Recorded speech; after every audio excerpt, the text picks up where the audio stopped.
Notre rôle maintenant, c'est détecter notre lumière et en profiter au maximum. Et quand on a un plaisir ou un désir, la porte s'ouvre encore plus grand. Comprenez, c'est quoi la lumière? Lumière, amour. C'est pas important qui tu es, où tu es, comment tu es. Dieu t'aime. Il est écrit ici, Ve'achar haptira, et après qu'on est décédé, En shum chayut nishpa, qu'est-ce qui se passe?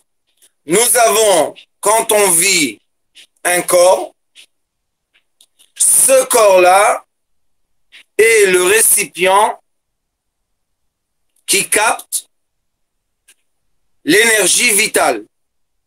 Mais n'oubliez pas que c'est la fin du processus de la lumière et le début de la lumière du retour. Pourquoi? Parce que nous avons toujours la lumière qui nous influence, qui nous nourrit. Nous avons le corps, le récipient qui capte. Et nous avons ce qu'on va dégager de nous. Donc, qu'est-ce qui se passe quand la personne est décédée? Il n'y a plus de lumière directe. Et je vais préciser une chose. Dans la densité vitale de l'être tel que nous le connaissons. Parce que oui, il y a une continuation de vitalité aux minéraux desquels on est composé, aux liquides qui vont se vaporiser dans notre corps, les gaz qui vont se vaporiser du corps, et de la lumière. Ça veut dire qu'après le décès, nous avons encore une fréquence de vie. Et cette vie, c'est une éternité. D'un côté matériel, d'un autre côté spirituel. Mais il faut comprendre que dans les longueurs d'onde, nous avons des apparences de vie. Je me répète, dans chaque longueur d'onde, nous avons une autre apparence de notre vie. Dans la longueur d'onde dans laquelle on existe maintenant comme ça, en bougeant les cinq sens, tout ça, c'est parce que c'est une certaine apparence d'une grande longueur de vie. Et c'est pour cela que des fois, on rêve des défunts, des fois, il y a des gens qui voient des choses, des fois, il y a des apparences de nous-mêmes. Des fois, on apparaît dans la pensée de quelqu'un, on va apparaître dans le rêve, on va apparaître même presque il y a des gens qui témoignent qu'ils ont vu des gens vraiment vitaux en face d'eux. Je vais vous raconter une histoire. Une fois, j'avais un très très très bon élève, vraiment vraiment très très bon, peut-être 20 ans. Et lui, il a 20 à peu près 25 ans plus que moi. Et on était à Eilat ensemble, on est monté vers le centre ensemble, tout ensemble. Et un jour, je l'ai envoyé dans une yeshiva. Top. Il est rentré à la yeshiva et il a commencé à étudier. Une nuit comme ça, je dis à ma femme, je suis chez moi à la maison à Bnei Brak, je dis à ma femme, Rabbi Eliezer il me languit. Elle me dit quoi? Je lui dis, Rabbi Eliezer il me languit, demain matin on va aller le voir. Maintenant je ne savais pas où il était. Juste je savais qu'il était à Jérusalem. Top. Je prends la voiture le lendemain matin, je vais vers un chouk, un Sharim, qui je vois en face de moi? Rabbi Eliezer. Quand il me voit, il commence à pleurer. Ma femme, elle lui dit, pourquoi tu pleures? Non, je ne peux pas parler. Vraiment, il pleurait d'émotion. Top. Je l'ai pris dans un petit restaurant pour manger. Et il nous raconte que la nuit, c'était la même heure, hein? Il m'avait langui tellement fort. Il était seul dans sa chambre, il y avait un lit en face de lui. Et il m'a langui tellement fort qu'il m'a vu assis sur le lit. Alors il s'est dit, je suis fou, comment je peux le voir? Il n'est pas là. Il a fermé les yeux. Il a rouvert les yeux. Il m'a dit, tu étais encore là et tu me parlais. Top.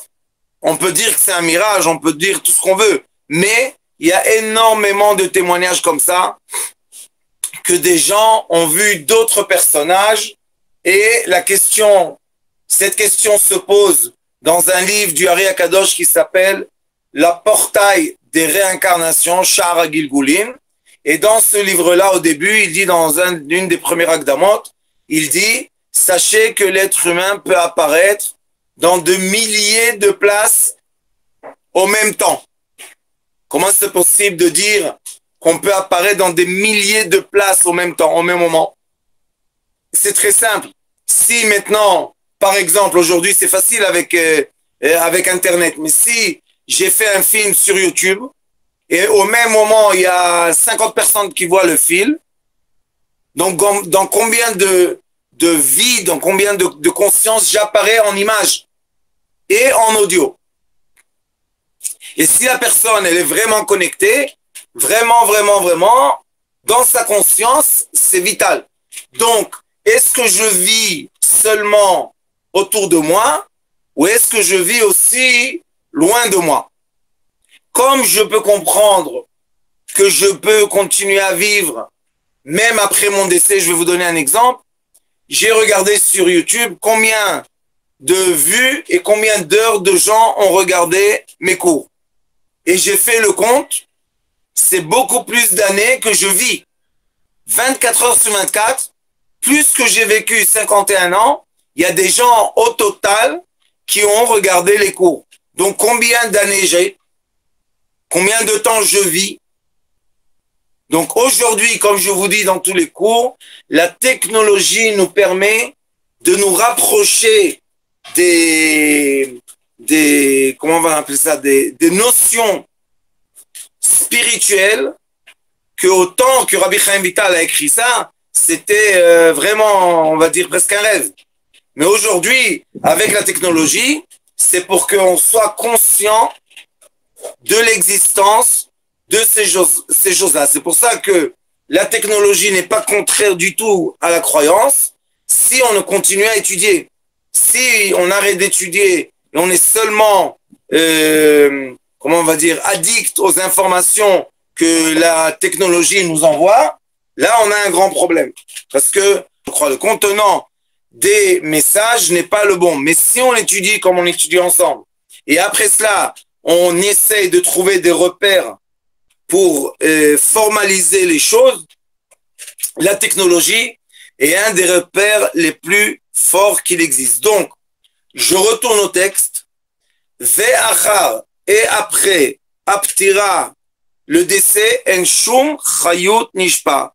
Ça veut dire que la longueur d'onde qu'on appelle la vitalité de l'être humain pour qu'il puisse bouger à une certaine fréquence, parce que c'est obligatoire que même après le décès, les électrons continuent à bouger dans le corps et continuent à créer des molécules. Et jusqu'à quand que tout ça se défait complètement, ça prend quand même du temps. Et même après que ça a été complètement décomposé, les atomes ne sont pas partis, je sais pas moi, ils n'ont pas disparu. Un atome ne peut pas disparaître. Alors qu'est-ce qui s'est passé? Il s'est intégré dans la Terre, et dans la Terre, il y a une force, il y a une nouvelle force de la vitalité solide, que cette force, c'est quoi? C'est l'attraction et la mémorisation. Ça veut dire que les atomes qui vont se défaire de mon corps, ils vont se reconnecter avec les minéraux de la Terre, et après cela, on ne sait pas comment ça va véhiculer et où ça va arriver, mais si vous faites le compte des quantités de gens qui ont vécu jusqu'aujourd'hui sur la Terre, et vous les mettez tous à plat, vous les enterrez, la Terre a été couverte d'êtres humains, ça fait plusieurs fois, Baruch Hashem. Donc ça veut dire que les minéraux qui sont dans la Terre sont composés aussi de l'être humain. Est-ce que ça veut dire qu'il existe dans une certaine vitesse de fréquence? Oui. Veguidé à gouf, et tous les tuyaux, les tendons, gam kemit parkim, ils se décomposent, ou mitrakvin, kemorama chevarim, vayu kelo ayu, et ils vont pourrir, comme je vous ai expliqué, ils vont être complètement absorbés par la terre et ils vont Vayu kelo ayu. Le corps va disparaître des yeux de l'être humain. Mais il est écrit, comme ça, il est écrit que il y aura un moment que les êtres humains vont se ressusciter de la terre. Ça veut dire qu'ils vont se lever de la terre. Alors on dit, mais comment c'est possible puisqu'ils ont disparu? Il y a un os qui est là, qui s'appelle le louz. Et cet os-là, les sages dans le Talmud posent une question, comment tu peux me prouver qu'il y aura Triat Ametim, que les morts vont se réveiller? Il dit le blé. Je vais te prouver avec le blé. Qu'est-ce qu'ils ont fait? Ils ont pris un grain de blé, ils l'ont transformé en farine, et ils ont jeté la farine sur la terre, et ils ont arrosé. Et après quelques temps, il y avait du blé qui a poussé. Alors il lui a dit, comment c'est possible? Il dit, tu vois, c'est comme ça que les morts vont se ressusciter. Comment c'est possible d'expliquer qu'il y aura Triat Ametim, qu'un jour les morts vont se réveiller? C'est parce que ça dépend de la fréquence de l'âme au jour du décès, et ça dépend aussi qu'est-ce que cette âme va faire après le décès. Ma vie maintenant aujourd'hui, c'est parce que je suis réincarné d'une autre vie. Et la vie d'avant est réincarnée d'une autre vie, etc., etc., etc. Et j'espère que je vais être réincarné encore dans mon futur pour être là dans ce monde qui est le monde vital. C'est le monde dans lequel c'est le seul endroit qu'on peut vraiment réparer les choses, on peut vraiment être dans la joie, on peut étudier, on peut faire du bien, on peut donner la charité. Baruch Hashem, ce monde-là, c'est le monde le plus beau qui existe. Pourquoi? Parce que c'est le reflet de tout ce qui est au-delà de nous. Alors, l'être humain, qu'est-ce qui va ressusciter de lui? L'énergie, la dernière énergie, la plus puissante qu'il a laissée ici. Ça veut dire l'être composé d'un corps et d'une âme qui appartient à la longueur d'onde infinie de mon âme réincarné. Le dernier être ou un des êtres qui était le meilleur, le plus parfait, c'est lui qui va se réveiller. Nimtza. Donc nous avons une conclusion qui a Adam be'atzmo, que le corps de l'être humain eineno ki manefesh asichlit. Ça veut dire que l'être humain, excusez-moi, pas le corps, mais l'être humain, quand est-ce qu'on commence à l'appeler un être? Seulement quand il est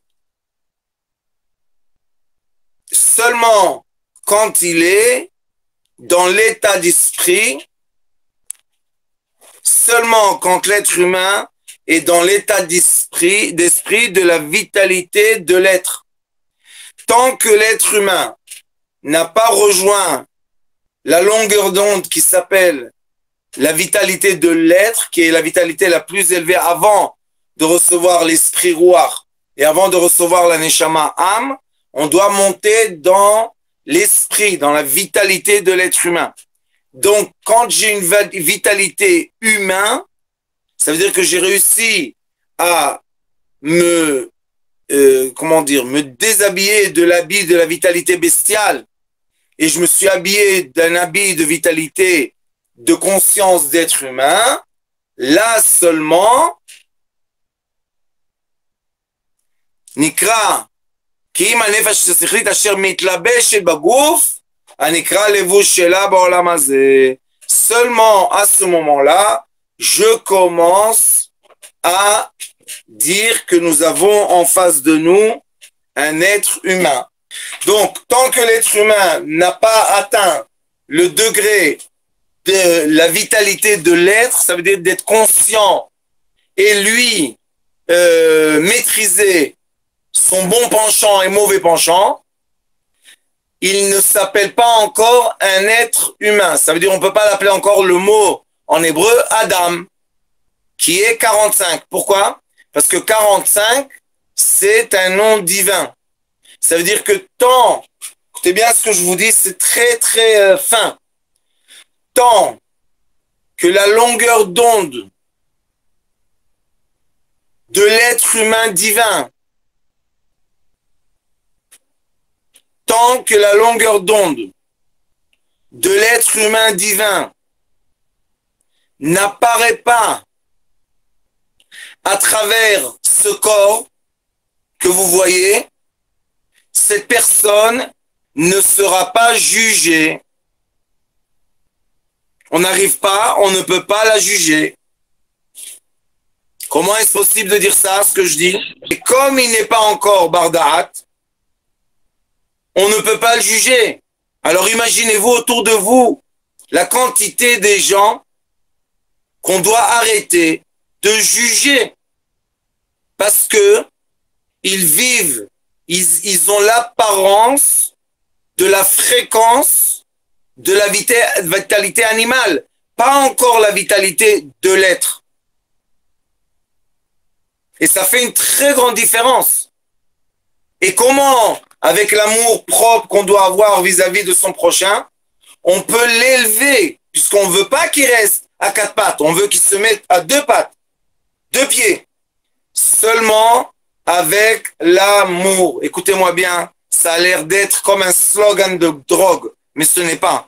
Seulement quand on aime quelqu'un, on l'aime vraiment, l'apparence de la partie être de toute sa longueur de lumière peut apparaître, se manifester.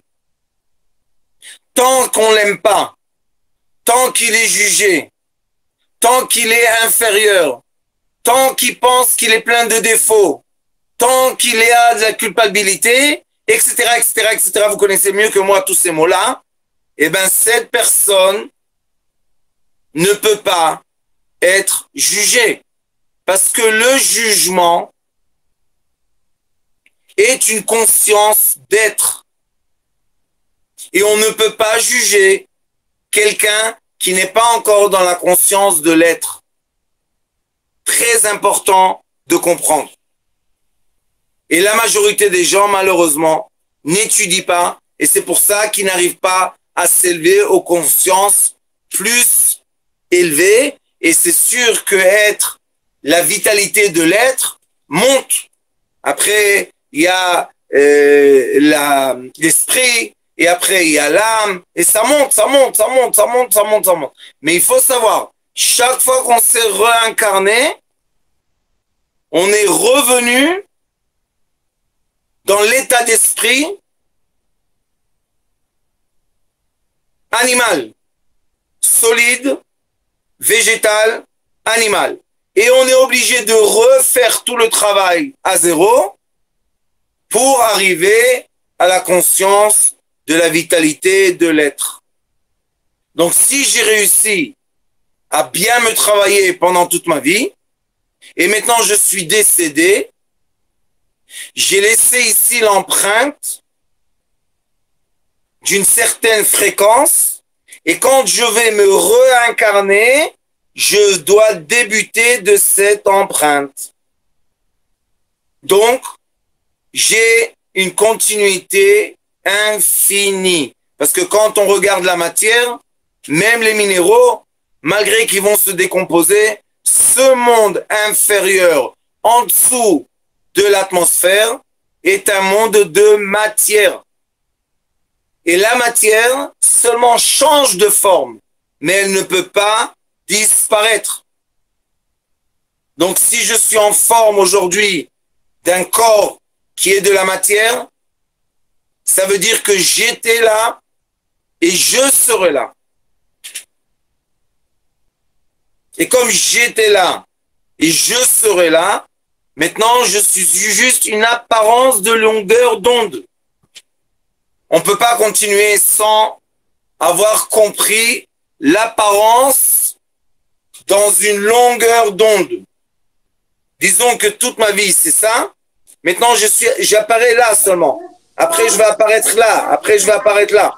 Qui a nefesh, qui ima nefesh asichlit asher mitlabeshet begouf, anekra levush shela baolam hazeh. Ça veut dire qu'on va avoir la longueur d'onde invisible. À un certain moment, elle va devenir visible. On va vivre ce monde-là. Notre vitalité va sortir. L'habit va se décomposer, mais la vitalité va continuer. À un autre moment, on va encore une fois être visible. Ça veut dire qu'on est tout le temps dans un mouvement visible et invisible de nous-mêmes. Ça explique les gens qui voient les réincarnations, ça explique les gens qui parlent avec le passé, ça explique les gens qui sont clairvoyants, ça explique tout. Pourquoi? Parce que c'est vrai que je suis visible maintenant dans mon corps. Mais est-ce que ça veut dire que ma fréquence de vie est complètement limitée? Non. Ça veut dire seulement qu'une partie de ma fréquence de vie est en train d'apparaître à tout le monde et faire ce qu'elle doit faire dans ce monde. Mais on peut s'élever. On peut s'élever, on peut monter dans l'échelle. Et après, plus on a monté dans l'échelle de la conscience, de la compréhension, du savoir, de l'intelligence, plus on a monté et plus on a laissé ici une empreinte haut, élevée. Donc, qu'est-ce qui va se passer après que je suis décédé? Mon corps physique, mes atomes sont décomposés et vont retrouver leur fréquence, les minéraux, liquide, gaz, lumière. Et j'ai laissé ici une empreinte. C'est pour ça que nous, on appelle la tombe, on appelle Tzion. C'est quoi Tzion? Un point de repère. On a un point de repère. C'est quoi le point de repère? La fréquence que j'ai laissée quand j'ai quitté ce monde. Cette fréquence est comme un panneau dans une route. Maintenant, une partie de moi va continuer à véhiculer dans le monde supérieur et une partie de moi veut se réincarner parce qu'elle veut réapparaître, parce qu'elle veut continuer à faire des bonnes choses avec des consciences élevées.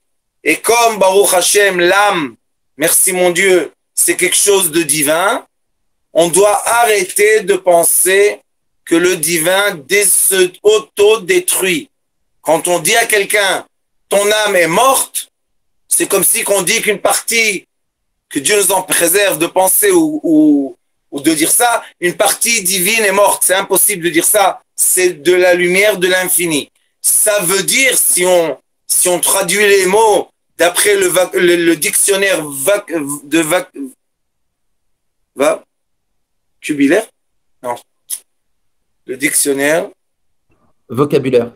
Oui, d'après le vocabulaire du dictionnaire de la Torah, quand on dit quelqu'un est mort, on dit quelqu'un est dans l'obscurité.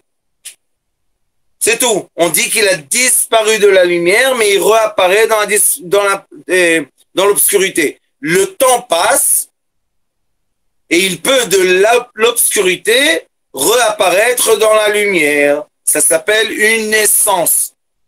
Alors, on veut tous revivre, renaître, réapparaître dans la lumière. Quand est-ce que je sais que maintenant j'apparais en forme de lumière et non plus en forme d'obscurité? Seulement quand j'ai atteint l'esprit de l'être. Dès que j'ai atteint l'esprit de l'être, ça veut dire que maintenant, mon raisonnement qui contrôle mon corps est un raisonnement d'un être et non pas un raisonnement d'animal, d'instinct, de désir, et etc. Est-ce qu'on peut réparer sous une arme identique, sous une même identique? On peut réparer tout, Baruch Hashem, c'est le monde de la réparation. Et comment on répare? Je vais vous dire quelque chose qui va un peu vous choquer aussi aujourd'hui, mais ça fait rien. Au lieu d'essayer de réparer ce qui a été endommagé dans le passé, il faut créer dans le présent de la lumière. Je répète, au lieu de tout le temps, toute la vie, aller dans le passé et essayer de réparer le passé, il faut vivre le présent et améliorer le présent. Parce que, pourquoi? Quel est le raisonnement de ce que je vous dis? Tout mon passé a déclenché mon présent. Si avec mon passé, mon présent maintenant est une action négative, le passé n'a pas été bien enchaîné. Mais si aujourd'hui, à ce moment précis, mon présent est positif, ça veut dire que tout mon passé était valable. Donc, si vous voulez vraiment réparer votre passé, créez un présent positif. Il faut créer un présent positif. Il faut être concentré sur le présent. Il faut que la longueur d'onde présente soit de la joie, un sourire, la charité, faire du bien, étudier, s'élever, aider son prochain. Si je suis toute la journée dans ça, ça veut dire que mon passé, malgré toutes les mauvaises choses que j'ai fait, a été valable. Je vais vous donner une preuve de la Torah orale qui s'appelle la Mishnah.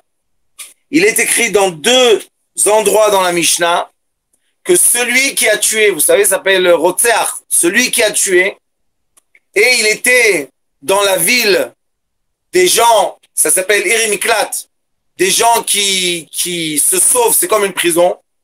Et après que le grand Cohen est mort, ils sont tous libérés de cet endroit-là. Et il revient après qu'il était là-bas, c'est une forme de prison, c'est pas une prison. Il revient dans sa ville. Parce que où il va aller? Il va aller dans sa ville. Et les gens lui disent, deviens notre chef. Lui, il doit leur dire, ou bien monte à la Torah. Lui, il doit leur dire, j'étais quelqu'un qui a tué quelqu'un.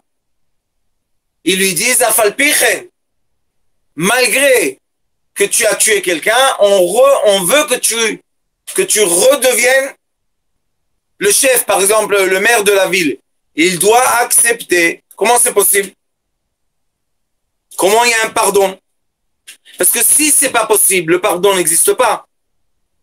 Mais si cette personne aujourd'hui se comporte comme il faut, elle s'est rééduquée, elle a des bonnes midotes. Je dis quelque chose, je vous dis des choses profondes, hein. Ça veut dire que tout l'enchaînement de son passé a une apparence bénéficiaire, Madame Bérénice. Donc tout le passé était valable. Tout ce que j'ai vécu dans ma vie, qui m'emmène à ce moment précis de vous donner un cours de Torah, merci mon Dieu pour chaque seconde. Ah, monsieur le Rav, vous avez eu des moments qui sont interdits. Nachon. Nachon? Comme tout le monde.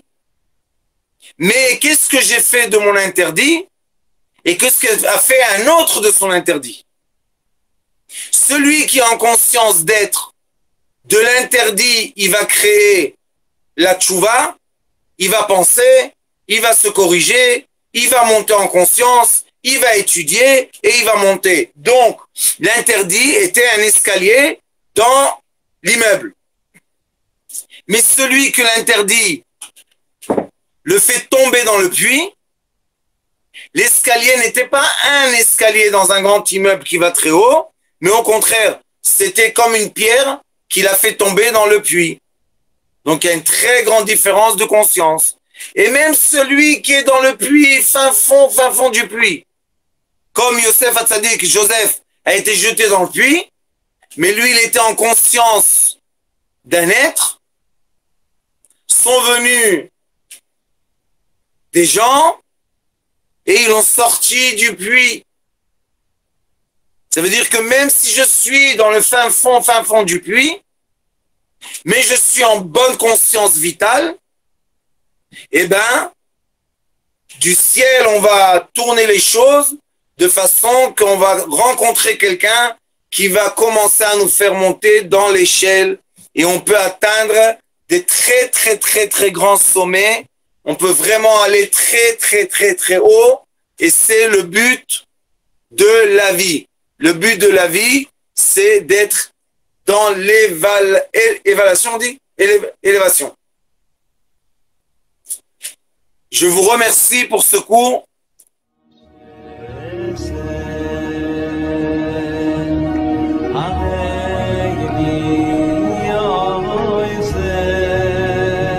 הוא היה אומר לי, בבית שלי יש מלאכים, לא רוצה לצאת מהבית.